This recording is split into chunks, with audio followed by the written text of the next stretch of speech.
رانا صاحب یہ اس دن جب آخری راؤنڈ ہوا تھا، تیسرا راؤنڈ 16 جنوری کو، اور اس میں تحریک انصاف نے اپنے 2 مطالبات پیش کیے تھے، تو اس پر آپ نے فوری رد عمل یہی دیا تھا کہ اس پر بات چیت آگے نہیں بڑھ سکتی. تو اب تو تحریک انصاف بھی کوئی زیادہ انٹرسٹڈ نظر نہیں آتی، تو ہم یہ کہہ سکتے ہیں کہ یہ مذاکرات کا مذاق اب نہیں چلے گا. نہیں دیکھیں، جہاں تک مذاکرات کی بات ہے یا سیاسی جماعتوں یا سیاسی قوتوں کے درمیان ڈائلاگ کی بات ہے، دیکھیں یہ پارلیمانی جمہوری نظام جو ہے یہ تو اس کے بغیر چل ہی نہیں سکتا. آپ پارلیمنٹ کی جو ٹوٹل کارکردگی ہے، آپ کویسچن آور سے لے کے تو آپ چلے جائیں لیجسلیشن تک، آپ کال انٹینشن نوٹس تک، جنرل موشن تک، تو معاملہ یہ ہے کہ جب تک یہ آپس میں ڈائلاگ نہ ہو، بات نہ ہو، تو یہ نظام ہی نہیں چل سکتا. تو اس لیے ایک سیاسی کارکن کے طور پہ یہ تو میری بالکل ایک مسلمہ رائے ہے یا میرا بلیو ہے کہ اپوزیشن اور حزب اقتدار کو آپس میں ڈائلاگ تو کرنا چاہیے. جمہوریت ڈائلاگ سے ہی آگے چلتی ہے، ڈیڈ لاک سے نہیں چلتی. جب ہم اپوزیشن میں تھے اس وقت بھی ان کو کہتے تھے کہ ہم آپ کے ساتھ بیٹھنے کو، بات کرنے کو تیار ہیں. اس وقت بھی یہ کہتے تھے کہ نہیں جی ہم نے آپ سے بات نہیں کرنی. ہمارا آج بھی موقف یہی ہے. جہاں تک اس بات کا تعلق ہے کہ جو انہوں نے چارٹر آف ڈیمانڈ ہمیں دیا ہے، وہ چارٹر آف ڈیمانڈ میں نے اس دن میٹنگ میں بھی کہا تھا کہ یہ آپ ہمیں چارٹر آف ڈیمانڈ دے رہے ہیں یا حکم دے رہے ہیں. انہوں نے چارٹر آف ڈیمانڈ ہمیں دیا اور کہا کہ جی یہ ہمارا یہ ڈیمانڈ ہے، اس کے اوپر آپ جوڈیشل کمیشن بنائیں تو پھر ہم آپ سے اگلی میٹنگ کریں گے، ورنہ میٹنگ نہیں کریں گے. تو جب ہم نے ان سے کہا کہ جناب یہ چارٹر آف ڈیمانڈ آپ نے ہمیں دیا ہے تو اس کا جواب تو ہم سے لیں نا، نیکسٹ میٹنگ میں اسی طرح سے ان بلیک اینڈ وائٹ اس کا جواب ہم آپ کو دیں گے. اس کے بعد پھر آپ کا چارٹر آف ڈیمانڈ ہے، ہمارا چارٹر آف اپنا جو ہے وہ جواب ہوگا، اس کے اوپر بیٹھ کے بات کر لیں گے.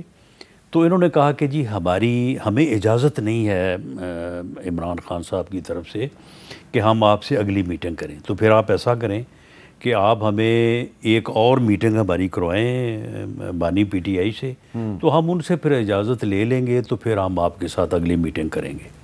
ہم اب ان کی میٹنگ بھی کروا رہے ہیں، اور اس کے بعد ہم نے ایک سب کمیٹی بنائی ہے. وہ سب کمیٹی جو ہے وہ ان کے ایک ایک لفظ اور ایک ایک ان کے پوائنٹ کا جواب تیار کر رہی ہے.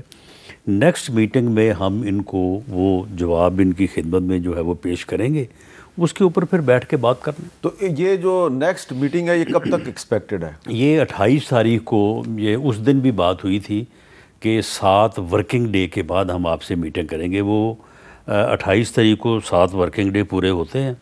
اس دن ہم اسپیکر سے ریکویسٹ کریں گے کہ وہ میٹنگ بلائیں، اور اس کا جواب جو ہے وہ ان اکارڈنس ود لا ہوگا.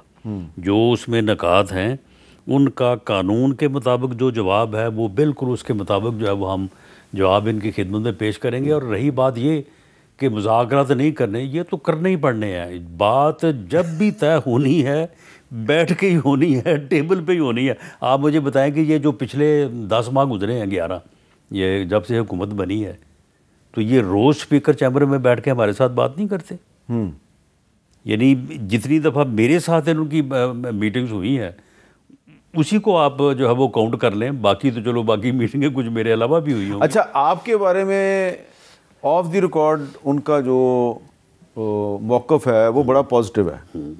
وہ کہتے ہیں رانا صاحب آپ کے پروگرام میں بیٹھ کے جو مرضی کہیں، لیکن ہمارے ساتھ جب وہ بیٹھتے ہیں بند کمرے میں تو ان کا موقف بڑا اچھا. میں نے ان کو یہ بات سمجھانے کی کوشش کی ہے کہ جو بات ہمیں کوئی 25-30 سال بعد سمجھ آئی ہے نا، تو آپ بہتر ہے کہ ہمارے تجربے سے فائدہ اٹھائیں اور بیٹھ کے بات کریں. ٹیبل پہ بات جو ہے، ٹیبل پہ بات نے طے ہونا ہے، یہ سڑکوں کے اوپر فیصلے نہیں ہونے. اچھا، یہ جو اب انہوں نے محمود اچکزئی صاحب اور دیگر ساتھیوں کے ساتھ مل کر انہوں نے ملاقاتیں شروع کر دی ہیں، اور اسد قیصر صاحب نے کل کہا ہے ہمارے پروگرام میں کہ اب ہم ایک وسیع البنیاد سیاسی اتحاد بنائیں گے، اس میں ہم سول سوسائٹی کو، وکیلوں کو، اسٹوڈنٹس کو، مزدوروں کو، سب کو شامل کریں گے، اور اب فیصلہ سڑکوں پہ ہوگا. تو سب میں ہمیں بھی شامل کر لیں.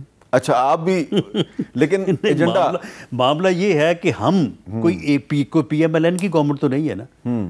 ہمارے ساتھ بھی اس وقت بھی جو ہے وہ یعنی اب ہماری الائی پارٹی لے لیں تو یہ بھی ایک کولیشن گورنمنٹ ہے. تو معاملہ یہ ہے کہ ان جماعتوں کے ساتھ جو ہے وہ کیوں نہیں بات کرتے, ان کے ساتھ بھی بات کریں. باقی انہوں نے سارے جہان سے بات کرنی ہے تو ان کے ساتھ کیوں نہیں بات کرنی. وہ کہتے ہیں جی اب ہمارا ایجنڈا جو ہے وہ یہ ہے کہ ہم نے پاکستان میں جو 1973 کا کانسٹیٹیوشن ہے اس کو لیٹر اینڈ اسپرٹ میں ریسٹور کروانا ہے کیونکہ وہ معطل ہو گیا. یعنی اسٹیبلشمنٹ سے بات کر کے, یہ یعنی اس کانسٹیٹیوشن کے مطابق وہ ساری دنیا سے بات کر سکتے ہیں, اسٹیبلشمنٹ بھی کے ساتھ بھی کر سکتے ہیں, ہمارے ساتھ نہیں کر سکتے. اچھا اب جو آپ نے ان کا قصہ چھیڑ ہی دیا اسٹیبلشمنٹ کا, تو یہ جو ایک میٹنگ ہوئی ہے اس کے بارے میں گور صاحب تو یہی کہتے ہیں جی سیکورٹی ایشوز پہ میٹنگ ہوئی تھی, لیکن سب کو پتہ ہے کہ میٹنگ میں اور بھی بہت سی باتیں ہوئی ہیں. تو یہ آپ کو نہیں لگتا کہ ایک طرف سیاسی حکومت سے مذاکرات, دوسری طرف سیکورٹی اسٹیبلشمنٹ سے مذاکرات, تو ایک ہی وقت میں دو چینل نہیں کھولنے چاہیے؟ دیکھیں میر صاحب, ہمیں بھی اس یعنی جو ہے وہ سائڈ پہ یعنی آپ سمجھ لیں کہ یعنی 25-30 سال ایک عمر کا ایک حصہ ہوتا ہے. معاملہ یہ ہے کہ اس وقت جو اسٹیبلشمنٹ کی لیڈرشپ ہے اس کا کوئی پرسنل ایجنڈا نہیں ہے. اگر اس کا پرسنل ایجنڈا ہو تو یہ ٹی وی پہ جو ہے نا یہ 24 میں سے 22 گھنٹے جو ہے نا آپ ان کی تقاریر سنیں اور ان کی جو ہے وہ باتیں ہو رہی ہوں. ان کا کوئی پرسنل ایجنڈا نہیں ہے. اور معاملہ یہ ہے کہ اگر پولیٹیکل فورسز, سیاسی جماعتیں اگر بیٹھ کے سیاسی معاملات کو کسی ڈھنگ سے طے کر لیں تو ان کی طرف سے بالکل قطعاً کوئی ایسی مداخلت نہیں ہوگی جس طرح سے پہلے ہوتا رہا ہے کہ سیاسی قوتوں کو اکٹھا نہیں ہونے دیا, لڑا کے رکھا, اور کبھی ایک طرف کو حمایت کر کے دوسری طرف کو اور دوسری طرف حمایت کر کے پہلی طرف کو. یہ معاملہ جو ہے اس وقت یہ سہولت کہہ لیں یا یہ موقع کہہ لیں یہ حاصل ہے. اس کے باوجود اگر سیاسی جماعتوں نے آپس میں لڑ کے جو ہے وہ اسی صورت کو جو ہے وہ آگے بڑھایا تو اس سے میں سمجھتا ہوں کہ اس ملک میں سیاسی طور پہ بھی نقصان ہوگا اور معاشی طور پہ تو آپ دیکھ ہی رہے ہیں کہ ملک جو ہے وہ کس حال کو پہنچ چکا ہے. ورنہ 17-18 میں جو حالات تھے اگر اسی طرح سے کنٹینیو ہوتا تو آج ملک جو ہے وہ کسی نہ کسی کنارے پہنچا ہوتا.